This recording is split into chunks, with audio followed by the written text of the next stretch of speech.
ইরানের হামলা চলছে আরামকো।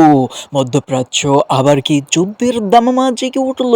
সৌদি আরবের তেল সাম্রাজ্য আরামকোর উপর একের পর এক হামলার খবর বিশ্বজুড়ে তৈরি করেছে চরম উত্তেজনা। ইরান কি তবে সরাসরি সংঘাতের পথে হাঁটছে? আজকের প্রতিবেদনে আমরা বিশ্লেষণ করব কেন আবারও উত্তপ্ত হয়ে উঠেছে ইরান সৌদি সম্পর্ক এবং ডোনাল্ড ট্রাম্পের ফিরে আসা এই সমীকরণে কতটুকু প্রভাব ফেলছে।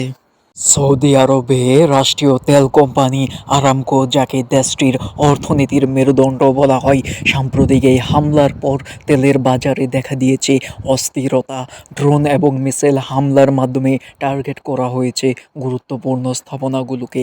যদিও সৌদি প্রতিরক্ষা ব্যবস্থা অনেকগুলো হামলা প্রতিহত করার দাবি করেছে, তবে আগুনের লেলিহান শিখা জানান দিচ্ছে ক্ষয়ক্ষতির গভীরতা।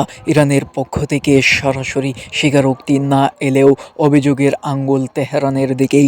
এই হামলার পেছনে মূল লক্ষ্য কি তবে সৌদি অর্থনীতিকে পঙ্গু করে দেওয়া? লক্ষ্য করুন ছবির এই তিন ব্যক্তিত্বকে। একদিকে ডোনাল্ড ট্রাম্প, যার ম্যাক্সিমাম প্রেশার পলিসি ইরানকে কোণঠাসা করে রেখেছিল।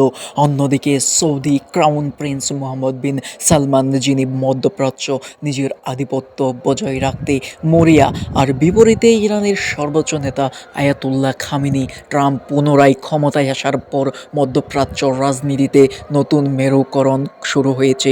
ট্রাম্প কি আবারও ইরানের উপর কঠোর নিষেধাজ্ঞা আরোপ করবেন, নাকি সৌদি আরবকে সাথে নিয়ে কোনো সামরিক পদক্ষেপের কথা ভাবছেন? এই ত্রিমুখী লড়াই এখন বিশ্ব রাজনীতির কেন্দ্রবিন্দুতে বিশাল এক ব্যবধান হয়ে দাঁড়িয়ে আছে। আরামকোতে হামলার সরাসরি প্রভাব পড়ছে সাধারণ মানুষের পকেটে।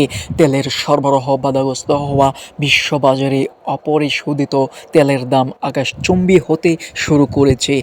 আমদানিকারক দেশগুলোর জন্য এটি বড় দুঃসংবাদ।